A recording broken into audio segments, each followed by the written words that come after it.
Como eu ter clareza no momento de decidir? Tem alguma forma de eu tomar decisões mais conscientes? Quais são os aspectos que me atrapalham no momento de eu tomar a minha decisão e termino fazendo isso com razões que nem mesmo eu entendo? Hoje eu vou trazer o terceiro elemento que influencia a tomada de decisão, mais poderoso do que a razão e mais poderoso que a emoção. Nós estamos falando dos instintos. Como seus instintos te influenciam a tomar decisões? Como você pode fazer para, educando esses instintos, tomar decisões mais assertivas? Vamos pro vídeo!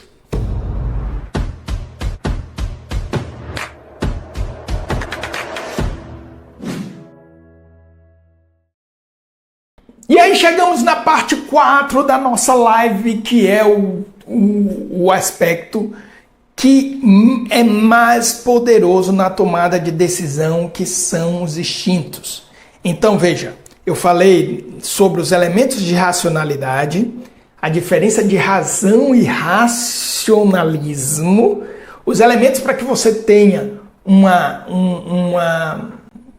para que você dê mais qualidade ao aspecto racional da sua tomada de decisão, a consciência de que a decisão ela é sempre mais emocional do que racional, a atenção que você tem que ter ao medo, à culpa e à vergonha na tomada de decisão, principalmente esses três, mas não só eles, todo o aspecto emocional que envolve a sua escolha e a sua tomada de decisão, e agora o aspecto instintivo.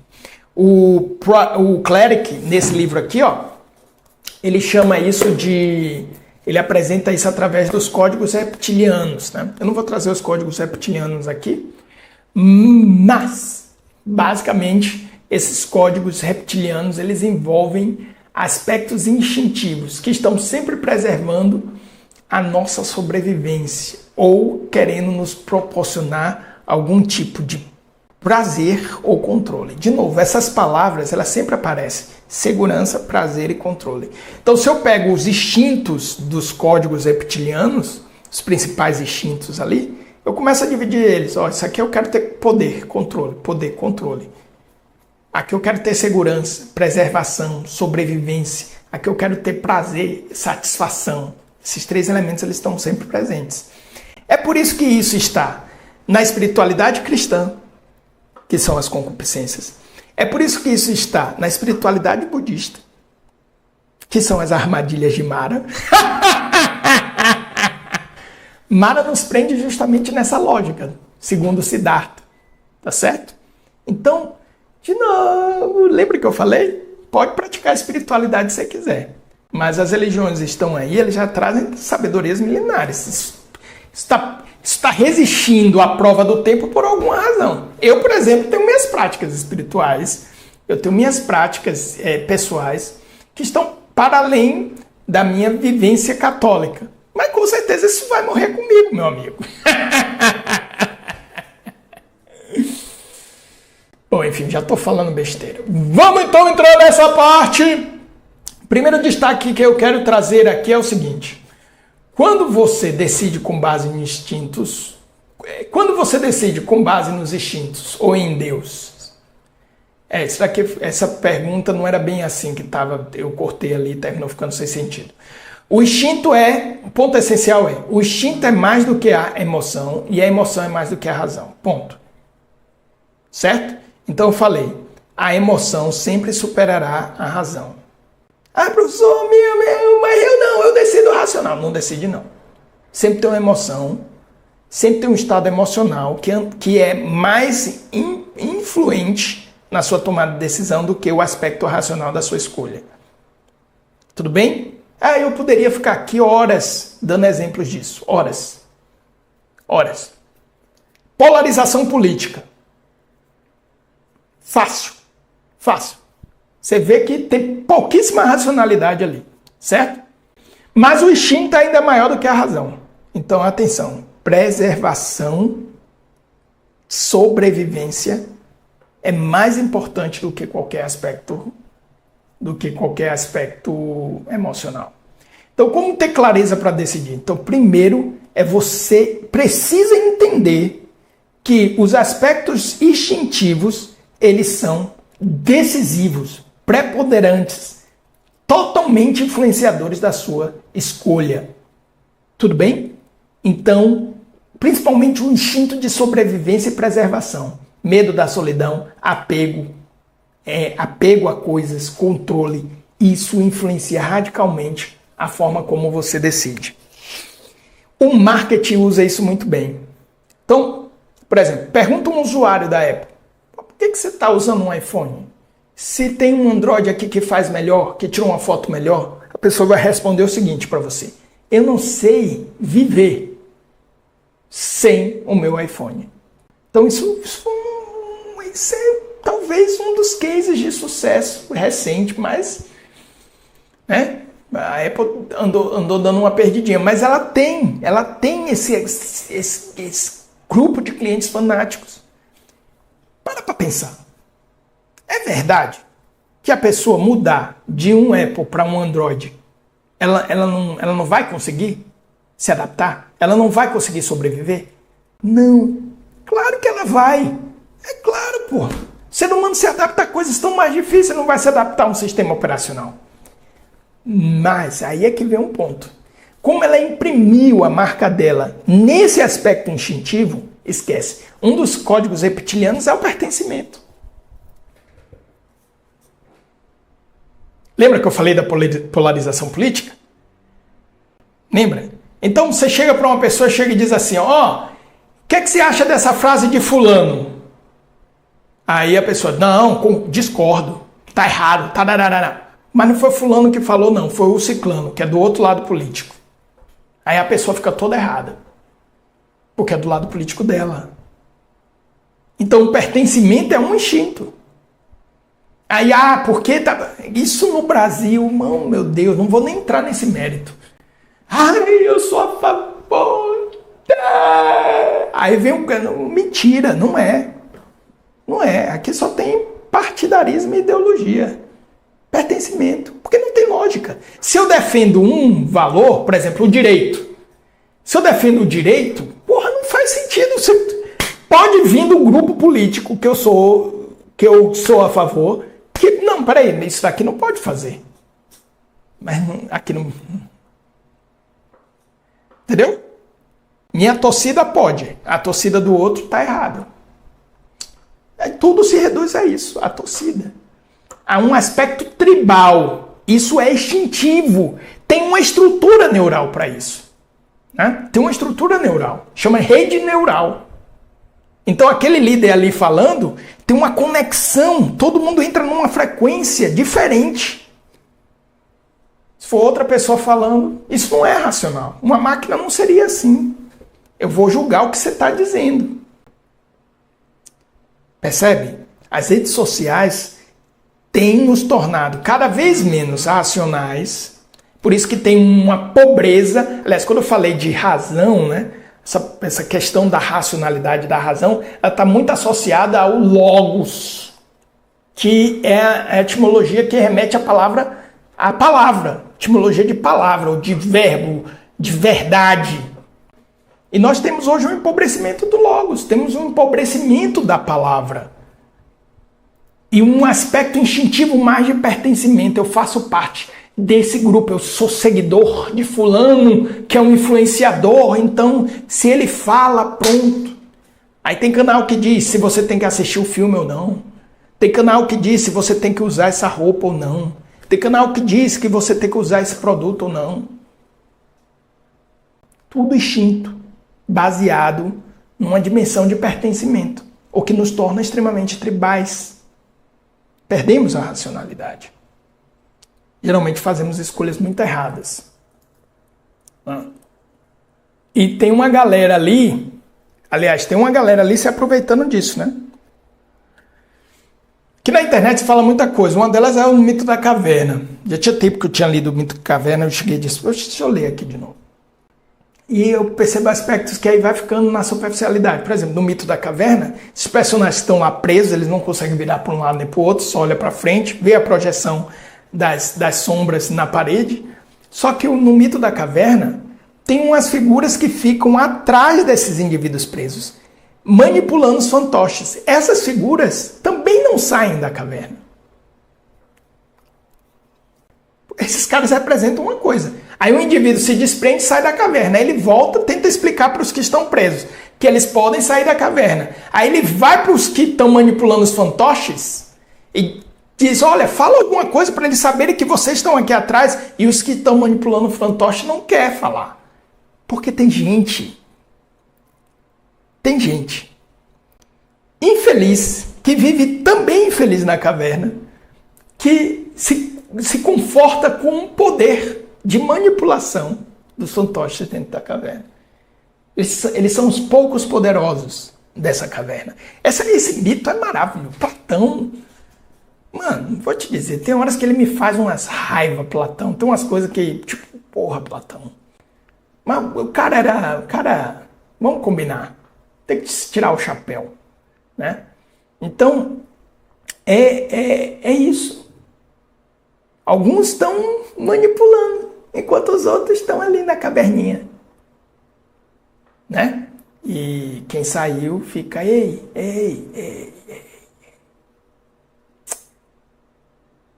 Tem alguém aqui na internet? Tem, são poucos. Vou citar um. Procura o canal Nova Acrópole, principalmente professora Lucilene Galvão. Tá certo?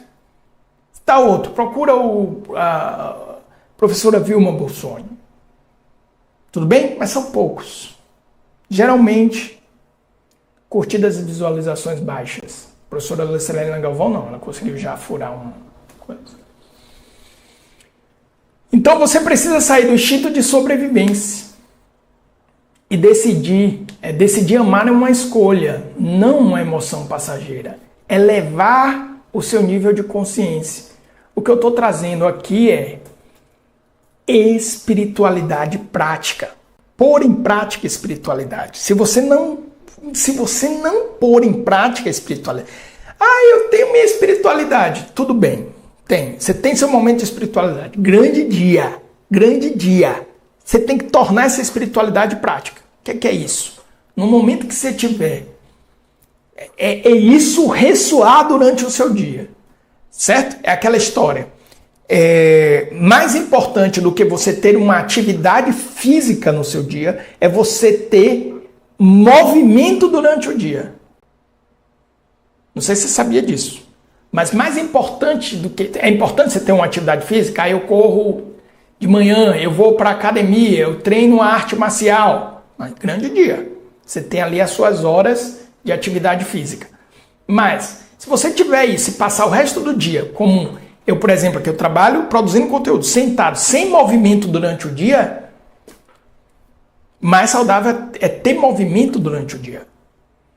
Qual é a analogia que eu estou fazendo aqui? A mesma coisa, prática de espiritualidade, momentos de espiritualidade e prática de espiritualidade. Então eu vejo pessoas, por exemplo, fazendo meditações incríveis, maravilhosas, quando chega no primeiro desafio do dia, tá ali, operando no medo. Ai, meu Deus!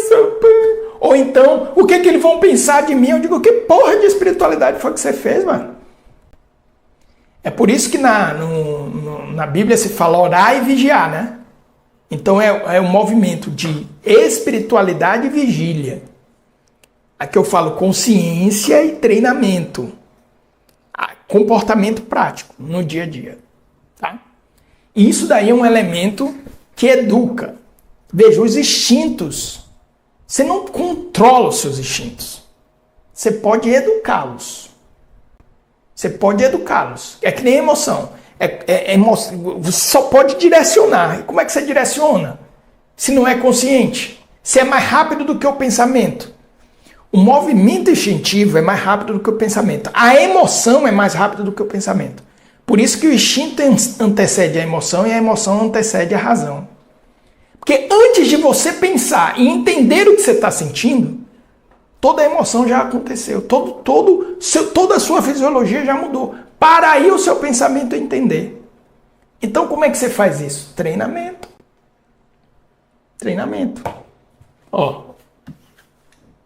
Arte marcial. Espiritualidade prática. Você tem que gerar repetição. No arte marcial, por exemplo, um cara treinado, ele vem com uma ameaça. Porque eu estou treinado. Eu não estou pensando. Eu reagi. Mas eu reagi porque eu treinei. Então, a maior parte das minhas decisões, elas são inconscientes. Quando eu descobri isso, meu processo de desenvolvimento ganhou outra perspectiva. Porque eu ficava, cara, velho, eu quero fazer a coisa certa e não consigo. Por que eu não consigo? Por que eu não consigo se eu quero? Aí, a espiritualidade cristã não me ajudou muito nesse aspecto, né?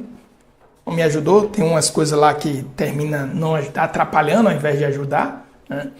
E aí eu ficava, até eu conhecer, peraí, tem uma estrutura aqui que é humana.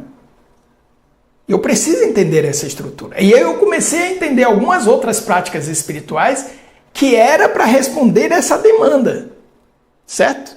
Só que isso vai se perdendo, aí a pessoa vai fazendo. É o que eu chamo de espiritualidade que não vira treinamento, rotina, dia a dia. Bom, mas aqui eu já estou enrolando. Como saber se uma decisão é da minha alma ou do meu ego? Bom, isso é um pouquinho difícil, porque vai depender do seu nível de consciência, certo?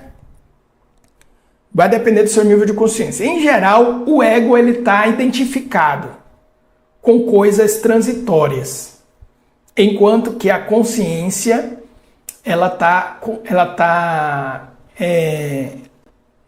ligada, né, à essência, ao ser. Tudo bem? Mas o ego é danado. Então eu conheço um bocado de gente que acha que está num alto nível de consciência, que é o ego falando. Isso é o mais comum de acontecer. Tá certo? Geralmente, as pessoas que começam a caminhar num processo de ampliação de consciência, elas passam a ter mais certeza de quando o ego dela está agindo do que de ter certeza de que ela está expandindo a consciência. Não sei se está claro o que eu quero dizer. Mas você começa a entender mais o seu ego do que se entender consciente. Olha, minha inconsciência está falando. Por que tomamos decisões erradas, mesmo sabendo o que é certo? Bom, isso daqui é boa. Porque as decisões são menos racionais do que nós pensamos. 2, porque as decisões são menos conscientes do que nós pensamos. Quando eu falo racionais, tem um aspecto racional que inclusive é inconsciente. Por exemplo, as crenças. Uma crença limitante, o que ela é? É uma estrutura de pensamento. Então tem uma racionalidade por trás de toda crença limitante. Só que ela está inconsciente. Você teve alguma experiência, provavelmente na sua infância. Você tirou daquela experiência uma aprendizagem do nível de maturidade que você tinha na sua infância e aquilo está setando o seu comportamento até hoje. E você não entende porque você... eu já sei o que é o certo a fazer, mas eu faço merda. Certo? Isso explica, por exemplo, comportamentos danosos de uso de substâncias, né, tóxicas. Então, o melhor exemplo que eu dou quando eu vou fazer uma palestra sobre isso é: tem fumante aqui? E aí, o pessoal fica meio envergonhado. Não, sério, tem fumante, tem. Tá com carteira de cigarro aí? Tá, tira a carteira. O que é que tá escrito atrás? Aí tem lá, escrita a imagem do cara com câncer no pulmão, perdendo os dedos. Então, bastaria isso para a pessoa deixar de fumar. Mas ela não fuma por causa disso. Ela não fuma, não. São outros aspectos que levam ela a fumar. Certo? Tomar uma decisão. Como tomar uma decisão que transforme a minha vida de verdade? Pensei numa resposta aqui. Eu vou falar, aceite Jesus de verdade. Olha, não sei se eu posso responder essa pergunta. Como eu posso tomar uma decisão que transforme minha vida de verdade? Talvez tomar a decisão de assumir o protagonismo da sua vida mesmo. De entender que a única vida que você pode transformar é a sua, né?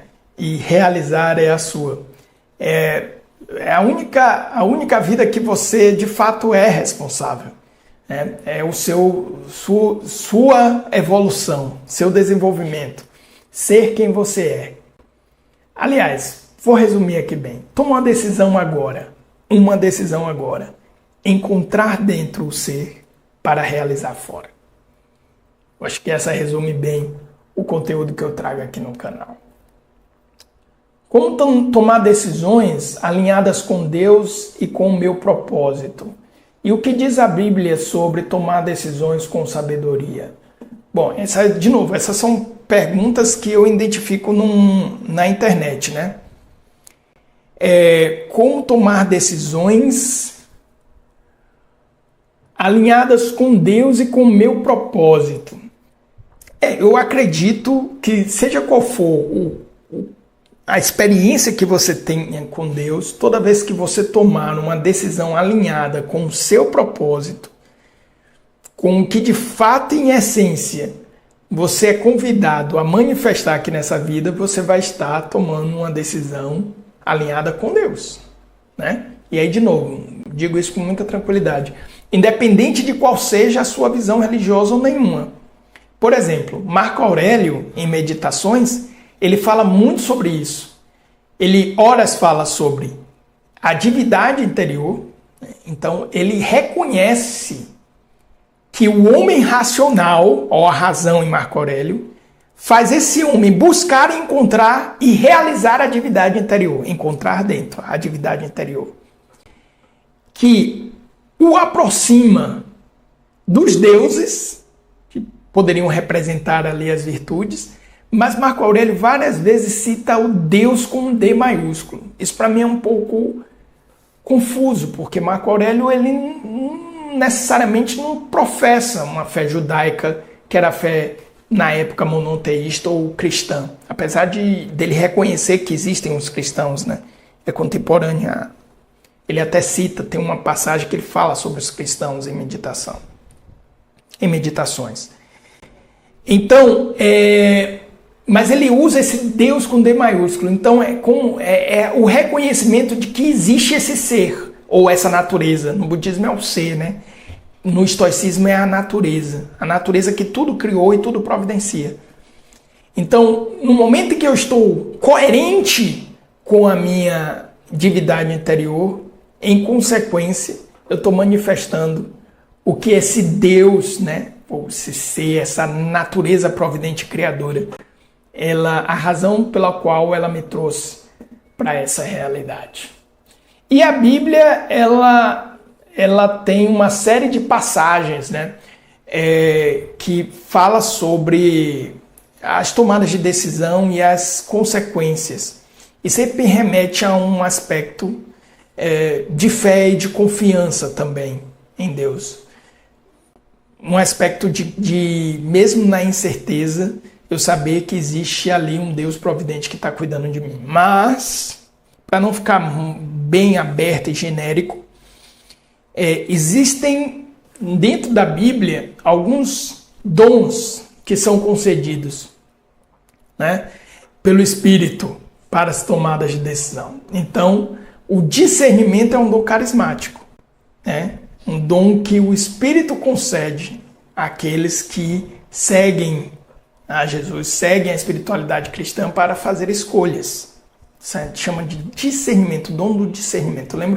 Eu li um livrinho quando eu era muito jovem falando sobre o discernimento dos espíritos, com esse dom carismático para se fazer escolhas. E também dons infusos, que também é obra do Espírito, infuso num batismo, né? Então, o dom de ciência, o dom de sabedoria, de entendimento e de sabedoria são dons infusos que iluminam o cristão para que ele faça escolhas, né? Para que ele efetivamente faça escolhas. Tem toda essa estrutura dentro da Bíblia, tem toda essa estrutura na espiritualidade cristã, tem toda essa estrutura na tradição católica, que é justamente o que me faz dizer, nossa, bastava os católicos serem católicos. Então, respondendo à pergunta, né, o que a Bíblia fala Se eu não me engano, sobre esses dons carismáticos, dons de discernimento, se eu não me engano, eles estão bem claros lá na carta de Paulo a Coríntios, tá? Tá bem claro isso lá. Se você tenha gostado desse vídeo, esse vídeo é um corte da live que eu vou deixar recomendada aqui. E também vou deixar para você um vídeo todo especial aqui. E se inscreva no canal, Grande abraço!